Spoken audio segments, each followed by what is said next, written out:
नमस्कार, स्वागत है आपका। आप देख रहे हैं खबर उत्तराखंड। मैं हूं आपके साथ अनाया शर्मा। शुरुआत करेंगे उत्तराखंड की अहम खबरों के साथ। धामी सरकार के कार्यकाल को 2 वर्ष पूरे हो गए हैं, जिसे लेकर मुख्यमंत्री पुष्कर सिंह धामी ने प्रेस वार्ता की।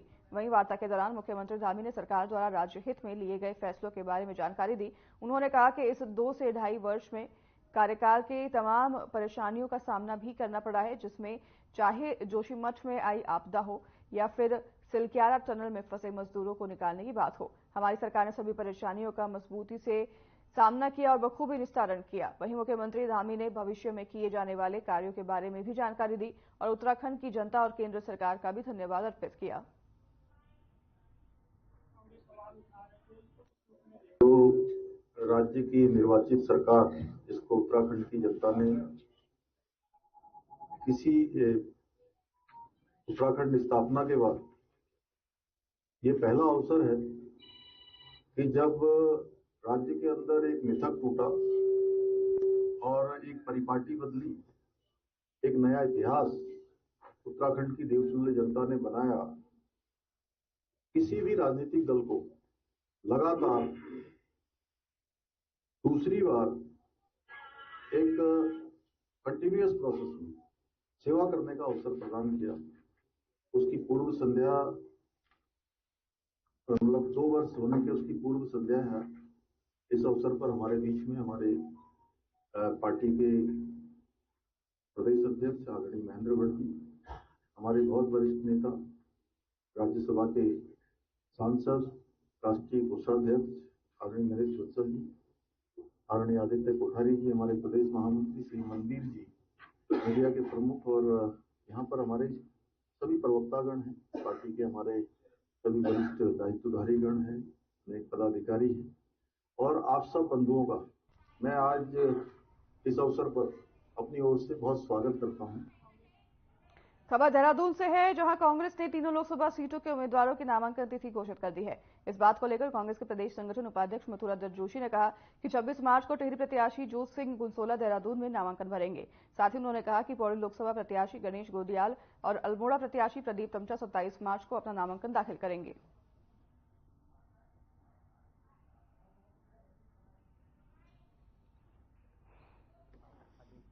देखिए, कांग्रेस के तीनों उम्मीदवार की जो 3 अभी घोषित हुए हैं, तीनों ने नामांकन की तिथियां घोषित की हैं। 26 तारीख को जोत सिंह गुंसोला जी देहरादून में नामांकन दाखिल करेंगे और 27 तारीख को गणेश गोदियाल जी पौड़ी में नामांकन दाखिल करेंगे और 27 तारीख को ही प्रदीप टमटा जी अल्मोड़ा में अपना नामांकन दाखिल करेंगे।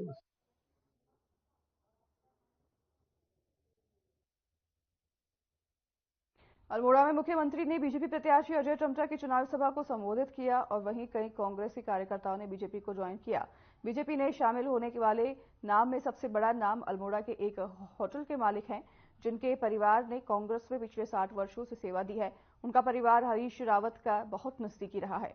बीजेपी का दामन थामने के बाद राजेश बीश ने कहा कि वो प्रधानमंत्री नरेंद्र मोदी और मुख्यमंत्री धामी के कार्यों से प्रभावित होकर उन्होंने आज बीजेपी की सदस्यता ली है। देखिए, हमारा परिवार 50-60 सालों से कांग्रेस से जुड़ा रहा है और साथ में ही कांग्रेस में हमारी आस्था रही है। तो आज के दिन नरेंद्र मोदी जी, पुष्कर सिंह धामी जी, आप सब जो विकास कार्य कर रहे हैं, जो देश हित में कार्य कर रहे हैं, उसको दृष्टिगत करते हुए आज मैंने भाजपा ज्वाइन की है। और हमारा लक्ष्य यही है कि हमारा देश का, हमारे शहर का, हमारे प्रदेश का विकास होता रहे।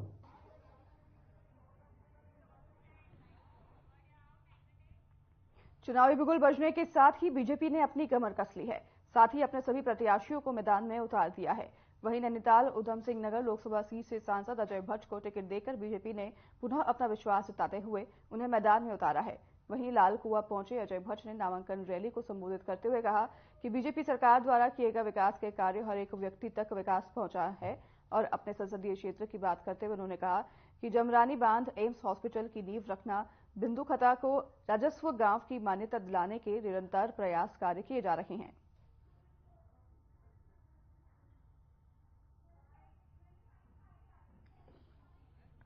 देखिए, ये तो उनकी अपनी पार्टी की अंदरूनी व्यवस्था है। कांग्रेस एक डूबता हुआ जहाज है। जो बुद्धिजीवी लोग हैं, अच्छे लोग हैं, जो समझदार लोग हैं, वो डूबते हुए जहाज से ठीक किनारे आ गए हैं और सही सुरक्षित जगहों पर चले गए हैं। आपने देख लिया ना, अभी सीटिंग विधायक सबने देखा है, जोशीमठ के भंडारी साहब निर्भीक होकर, निडर होकर अपनी कुर्सी को एक किस्म से झटक के भारतीय जनता पार्टी की सदस्यता को उन्होंने ग्रहण किया। अंकिता भंडारी हत्याकांड मामले पर कांग्रेस पार्टी के प्रदेश अध्यक्ष करण महाराज ने उत्तराखंड के कार्यवाहक डीजीपी अभिनव कुमार को उनके पद से हटाए जाने के लिए भारत चुनाव आयोग को पत्र लिखा है। और इस बात पर कांग्रेस प्रदेश अध्यक्ष करण महाराज ने कहा कि डीजीपी मुख्यमंत्री के सचिव के रूप में काम कर चुके हैं और हाल ही में वो जो बयान उन्होंने दिया है उस पर कांग्रेस पार्टी चिंतित थी, जिसे देखते हुए चुनाव के वक्त में ऐसे महत्वपूर्ण पदों पर सरकार का कोई करीबी व्यक्ति बैठेगा तो उससे नुकसान हो सकता है। वहीं दूसरी तरफ बीजेपी प्रदेश अध्यक्ष महेंद्र भट्ट ने कहा कि जब कोई दल अपनी हार को निश्चित मान लेता है तो इस प्रकार के तथ्यहीन आरोप लगाना शुरू कर देता है।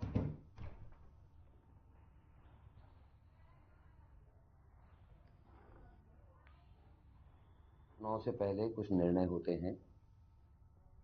डीजीपी मुख्यमंत्री के बहुत नज़दीकी अधिकारियों में से हैं, उनके सचिव के रूप में भी उन्होंने काम किया और शंका इसलिए उत्पन्न हुई पार्टी को जब उन्होंने अंकिता भंडारी मर्डर केस में जो बयान अभी उनका हालिया में आया है उससे पार्टी चिंतित थी और पार्टी ने ये देखा कि चुनाव का वक्त है।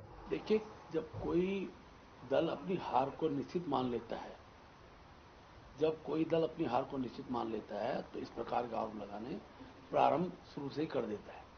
तो तथ्यहीन आरोप है, फिर भी मुख्य विपक्षी दल है, उसको अपना विषय रखने का अधिकार है और निर्णय तो निर्वाचन आयोग को करना है। आज आचार संहिता लगी है मुझ पर किसी। हल्द्वानी में स्वीप की तरफ से मतदाता जागरूकता अभियान के तहत बृहद हस्ताक्षर अभियान का शुभारंभ किया गया। जिला निर्वाचन अधिकारी और जिलाधिकारी वंदना सिंह ने वोट करेगा नैनीताल हस्ताक्षर कर इस अभियान की शुरुआत की।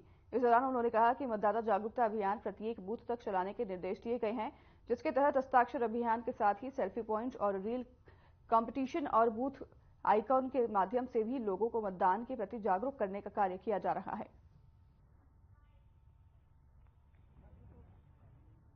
जनपद में आज स्वीप के अंतर्गत मतदान के प्रति जागरूकता फैलाने के लिए और लोगों को जो नए मतदाता है स्पेशली उनको जागरूक करने के लिए अलग अलग स्थानों पर एक बृहद हस्ताक्षर अभियान शुरू किया गया है। इसमें 28 लोकेशंस तो काफ़ी जो बड़े स्केल पर ली गई हैं। इसमें हमारे डिग्री कॉलेजेस हैं जहां यंग वोटर्स का ज़्यादा फुटफॉल होता है, हॉस्पिटल्स है, ब्लॉक ऑफिसेज हैं, तहसील ऑफिसेज हैं, उनमें कर रहे हैं।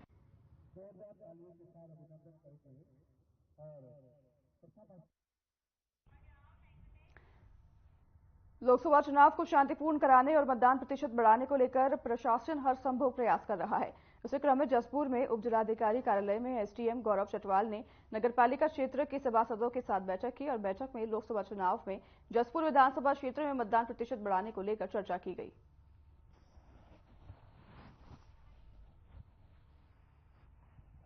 चुनाव को देखते हुए हमने आज जो निवर्तमान वार्ड मेंबर्स थे उनको बुलाया है और उनसे आग्रह किया है कि आने वाले लोकसभा चुनाव में शहरी क्षेत्र में खासकर पोलिंग परसेंटेज बढ़ाने के लिए प्रयास करें, हमें सहयोग प्रदान करें, क्योंकि इस बार हमारा लक्ष्य है कि हम इस बार अपना पोलिंग परसेंटेज जो लास्ट लोकसभा इलेक्शन हुआ था उससे बढ़ाकर 85% तक ले जाए।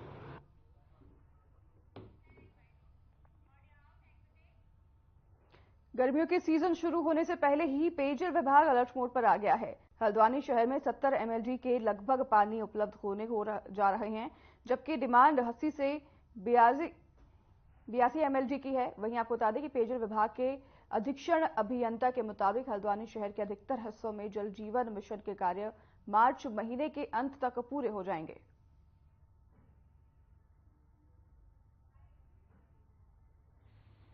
जो हमारी डिमांड है वो 80 से 82 mlg के आसपास है और हमें कहीं 70 से 72 mlg के आसपास पानी मिल रहा है। तो 10 mlg का तो अभी डिफेक्ट है ही पानी में हमारे पास। कुछ इलाकों में क्राइसिस हो रहा है क्या? जैसे गर्मी शुरू होने वाली है तो डिमांड बढ़ जाती है। डिमांड बढ़ने के साथ ही जो हमारे टैलेंट के एरियाज़ हैं उन एरियाज़ में दिक्कत चालू हो जाती है। जैसे बिठोरिया हो गया, हमारा लाडंग का एरिया हो गया।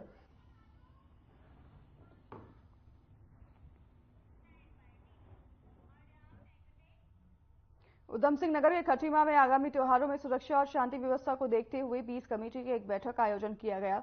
वहीं आपको बता दें कि पुलिस क्षेत्र अधिकारी विमल रावत के नेतृत्व में इस पहल को शुरू किया गया है। इस बैठक में क्षेत्र के गणमान्य व्यक्ति, जनप्रतिनिधि, व्यापारी, व्यवसायी और सभी धर्मों के जिम्मेदार लोग मौजूद रहे। बता दें कि इस दौरान पुलिस क्षेत्र अधिकारी विमल रावत ने वर्तमान में चल रहे रमजान की त्योहार और आने वाले होली के त्योहार को शांतिपूर्ण और सौहार्दपूर्ण तरीके से मनाने के लिए अपील की है। वहीं उन्होंने कहा कि त्योहारों के चलते शहर और क्षेत्र में सुरक्षा व्यवस्था को चौकस रखा जाएगा ताकि क्षेत्र में शांति व्यवस्था बनी रहे।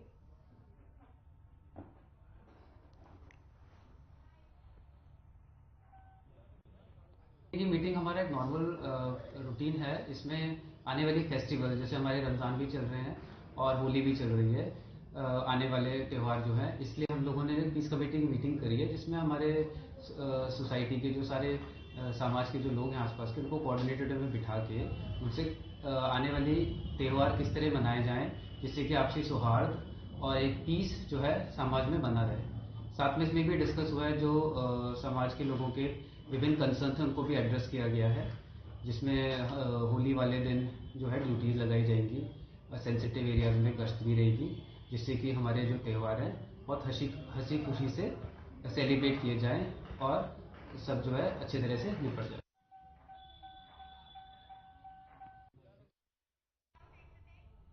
पच्चीस मार्च होली के दिन मुनिकीरेती थाना क्षेत्र अंतर्गत गंगा में राफ्टिंग बंद रहेगी और इस दौरान एसडीएम नरेंद्र नगर देवेंद्र सिंह नेगी ने इस संबंध में आदेश जारी किए हैं। इसलिए अगर आप होली के दिन गंगा में राफ्टिंग करने का प्रोग्राम बना रहे हैं तो उस प्रोग्राम को कैंसिल कर दीजिए, क्योंकि एसडीएम देवेंद्र सिंह नेगी ने बताया कि 23 मार्च से 26 मार्च तक मुनिकीरेती थाना क्षेत्र अंतर्गत सभी होटल रिजॉर्ट पर्यटकों से पैक रहेंगे और पर्यटकों ने इन 4 तारीखों में होटल रिसोर्ट्स के लिए अग्रिम बुकिंग की गई है। वहीं 25 मार्च को होली के दिन लोग नशा करने के बाद राफ्टिंग और इससे जुड़ी गतिविधियों का आनंद लेने के लिए बाहर निकलते हैं। नशे में राफ्टिंग के दौरान हादसे होने की संभावना भी बनी रहती है, इसलिए विगत होली के दिन गंगा में राफ्टिंग और उससे जुड़ी गतिविधियां बंद रखने का निर्णय लिया गया है। इस संबंध में राफ्टिंग कंपनियों को भी जानकारी दे दी गई है।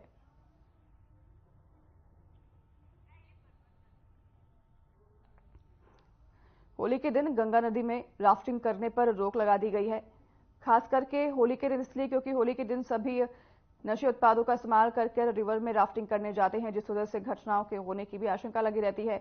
उसी को देखते हुए एसडीएम ने ये जरूरी निर्देश जारी कर दिए हैं और होली के दिन अब गंगा नदी में राफ्टिंग बंद रहेगी। पौड़ी के जवारी गांव से पहुंची होलियारों की टोली ने मुख्यालय पौड़ी पहुंचकर शहर के मुख्य मार्गों में जमकर अबीर गुलाल लगाए और वहीं होली के पर्व में खुशी के माहौल में दिखे। वहीं आपको बता दें कि शहर के मुख्य बाजारों में घूमते होलियारों ने ढोलक, चिमटा, खंजरी और अन्य खाद्य यंत्रों के साथ होली की गीत गाए। वहीं मिलने वालों को रंग और टोका लगाते हुए भाईचारे का संदेश दिया। वहीं होलियारों की टीम के साथ पहुंचे रॉबिन सिंह कंडारी ने बताया कि उनकी टीम हर साल होली पर मुख्यालय पौड़ी पहुंचती है, जिसका उद्देश्य संस्कृति, सभ्यता और पारंपरिक त्योहारों को संरक्षित करना है। इस मौके पर होलियारों की टीम में ग्रामीण क्षेत्र जवाड़ी से आए सौरभ रावत, साजन रावत और सुधीर कंडारी सहित रॉबिन सिंह कंडारी शामिल रहे। हम पौड़ी गढ़वाल जवाड़ी गांव से आते हैं, पौड़ी गढ़वाल के, और हम हर साल यहाँ पौड़ी में होली खेलने आते हैं। और हमारा उद्देश्य यही होता है कि हमारे जो पुराने रीतियों से ये सब क्या बोलते हैं, होली मनाने का जो तरीका है, रिवाज है, उसे हम हमेशा जागृत रखें। माता की मैं हूँ पौड़ी गढ़वाल उत्तराखंड से और पाउल जिले से बोल रहा हूँ। हम होली खेलने आते हैं पौड़ी गढ़वाल में। ये एक साल में एक बार खुल आता है। हम बड़े प्यार से, बड़े अच्छे से खेलना चाहते हैं।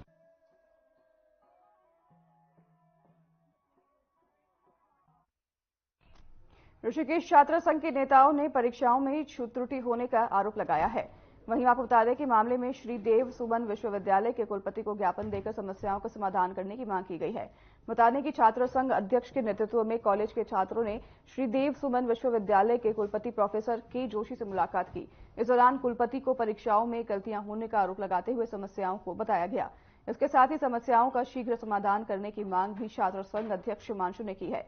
इस पर छात्र संघ के अध्यक्ष हिमांशु ने बताया कि छात्र छात्राओं के परीक्षा परिणाम में लगातार गड़बड़ी देखने को मिल रही है, जिसके चलते बीएससी के छात्र छात्राओं के साथ मिलकर कुलपति को ज्ञापन दिया गया है।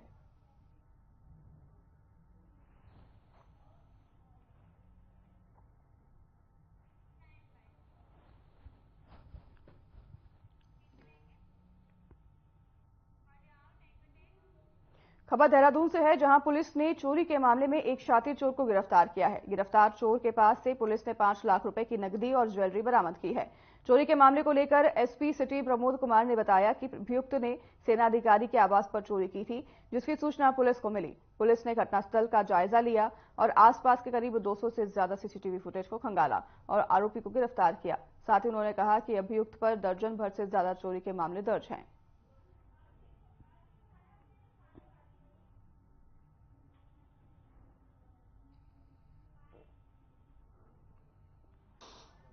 एक दूसरा मामला जो थाना राजपुर क्षेत्र का है, ये दिनांक 13 मार्च को एक घटना हुई थी राजपुर क्षेत्र में। लेफ्टिनेंट कर्नल है श्री गौरव, उनके घर पर एक चोरी हुई थी, नकदबंदी हुई थी और उनके द्वारा एक एफआईआर इस संबंध में 66/2024 थाना राजपुर पर पंजीकृत की गई। पुलिस के द्वारा जो है इस पर तत्काल कार्रवाई करते हुए जो पूर्व गैंग हैं जो प्रकाश में आए हैं, जो आजकल बेल पे बाहर है, उनसे जानकारी की गई। साथ ही जो सर्विलांस के आधार पर कार्रवाई की गई। घटनास्थल के आसपास आने जाने वाले रास्तों पर सीसीटीवी कैमरों को चेक किया कि तकरीबन 200 से ऊपर सीसीटीवी कैमरे द्वारा हमारी टीम के द्वारा चेक किए गए। चलिए आपको सीधा लिए चलते हैं देहरादून, जहां धामी सरकार के 2 वर्ष पूरे होने पर कार्यक्रम का आयोजन किया गया। वहीं सीएम धामी कार्यक्रम में भी शामिल हुए हैं। स्थापना के बाद लगातार दूसरी बार सेवा और सरकार में आने का अवसर उत्तराखंड की देवतुल्य जनता ने किया। उसके 2 वर्ष का कार्यकाल आज पूरा हुआ है। इसके अवसर पर मंच पर आसीन हमारे आज के कार्यक्रम के अध्यक्ष और जिन्होंने एक बड़ी पीड़ा, जिन्होंने पिछले दिनों उसका सामना किया और हमारे प्रधानमंत्री आदरणीय मोदी जी के नेतृत्व में उस बड़ी पीड़ा से भी बड़े मैं कहूं कि संकट से आपको मुक्ति मिली और आज के कार्यक्रम के अध्यक्ष के नाते हमारे बीच में हैं विंग कमांडर आदरणीय आर.के. वशिष्ठ जी, हमारे इस क्षेत्र के लोकप्रिय विधायक, बहुत वरिष्ठ नेता आदरणीय खजानदास जी, रायपुर क्षेत्र के लोकप्रिय विधायक आदरणीय उमेश शर्मा काऊ जी, हमारे कैंट क्षेत्र की लोकप्रिय विधायक आदरणीय सविता कपूर जी, मंच पर आसीन जिला पंचायत के अध्यक्ष आदरणीय मधु चौहान जी, यहाँ से हमारे सरकार में हमारे सभी सहयोगीगण आदरणीय विनोद उनियाल जी, आदरणीय कैलाश पंत जी, आदरणीय विश्वास डावर जी, आदरणीय मधु भट्ट जी एवं मेरे सामने बहुत सारे ऐसे नाम हैं। हमने पुनीत जी, हमारे अनिल जी, डॉक्टर आदित्य जी, विशाल भाई, हमारे युवा नेता श्री अर्चित जी, श्याम अग्रवाल जी, हमारी अलाजी बहन जी, हमारी गार्जियन डॉक्टर जैन साहब, विनय जी अब और अशोक भाई। आपने भी कल शाम को, मैं तो सच में भूल ही गया था कि अखबार में क्या निकला है। आपका ही लेख पढ़ा मैंने, सबसे ज्यादा बड़ा लेख उन्होंने मुझे रखा था अशोक जी। और हमारी विभिन्न संस्थाओं से आए हुए सभी हमारे हमारी बाल संरक्षण आयोग की अध्यक्ष आदरणीय गीता खन्ना जी समेत हमारे कर्नल भंडारी जी समेत उनकी पूरी टीम आई है। हमारे जोशी जी आए, जोशी जी और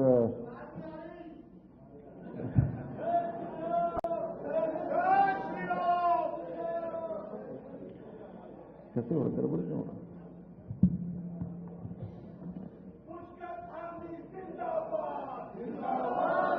और आज पूरे देहरादून से आए हुए विभिन्न विभिन्न संस्थाओं के हमारे सभी प्रतिनिधिगण, सभी हमारे वरिष्ठ जन और देहरादून की, मैं कह सकता हूं यहां पर जितना ये पूरा हॉल भरा हुआ है, इस सभागार के अंदर सभी हमारे देहरादून की क्रीम कह सकता हूं, जो सभी समाजों का प्रतिनिधित्व करती है। ऐसे उपस्थित सभी भाइयों एवं बहनों, हमारे संचालक श्री सिद्धार्थ जी, महानगर अध्यक्ष, आप सबसे पहले तो आज इस अवसर पर आप सबके यहाँ पधारने पर बड़ी संख्या में माताएं बहनें, हमारे सभी बुजुर्ग, सभी युवा नौजवान साथियों, मैं अपनी ओर से आज आप सब लोगों ने मेरा अभिनंदन किया, स्वागत किया, अपना आशीर्वाद दिया। मैं अपनी तरफ से दोनों हाथ जोड़कर, सिर झुकाकर आप सबको प्रणाम करता हूं, आप सबका अभिनंदन करता हूं। और मैं सच बताऊं तो बहुत सारे लोग जितने भी इसके सभागार के अंदर बैठे हैं, मैं अधिकांश लोगों को व्यक्तिगत रूप से उनके नाम से जानता हूं, लेकिन मैं अब उस औपचारिकता में जाऊंगा तो काफ़ी देर हो जाएगी। लेकिन मैं फिर भी आप सबके यहाँ पधारने पर अपनी ओर से सभी का हृदय से धन्यवाद करता हूं।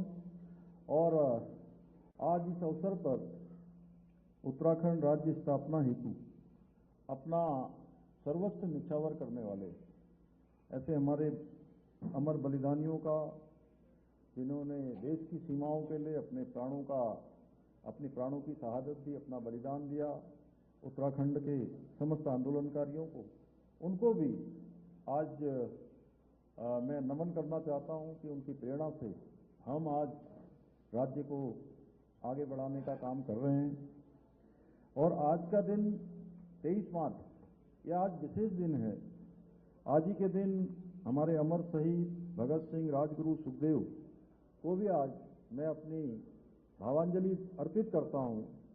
इन्होंने आज ही के दिन भारत माता की स्वतंत्रता के लिए, भारत को आजाद कराने के लिए हंसते हंसते फांसी का फंदा चूम लिया, तब जाकर हमको आज़ादी मिली।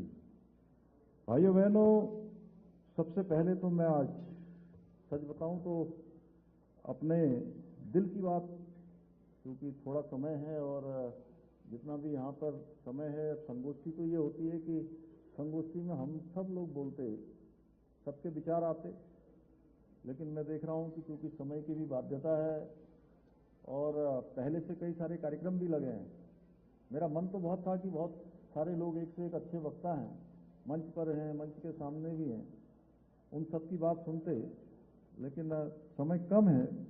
इसलिए मैं यही कहना चाहता हूँ कि आज आप सब लोग इतनी बड़ी संख्या में यहाँ आए हैं और जिस प्रकार से मैं इस प्रांगण में आया, इस होटल के बाहर जैसे ही पहुँचा, हमारे युवा नौजवान माताएं बहनें, हमारे बुजुर्ग जैसे आशीर्वाद दे रहे थे, मन ही मन मुझे बहुत खुशी हो रही थी, बहुत प्रसन्नता हो रही थी कि आप सब लोग, और मुझे ऐसा लग रहा था कि हमेशा की तरह आप सबका जो आशीर्वाद है, उस आशीर्वाद की बारिश हो रही है, मंद मंद बूंदें पड़ रही हैं, और आप सबका ये जो उत्साह है, और जिस प्रकार से मैं आज ये जरूर कह सकता हूं कि पूरे उत्तराखंड के अंदर इस दौरान जहां हमारे 13 प्रशासनिक जिले हैं, 13 प्रशासनिक जिलों में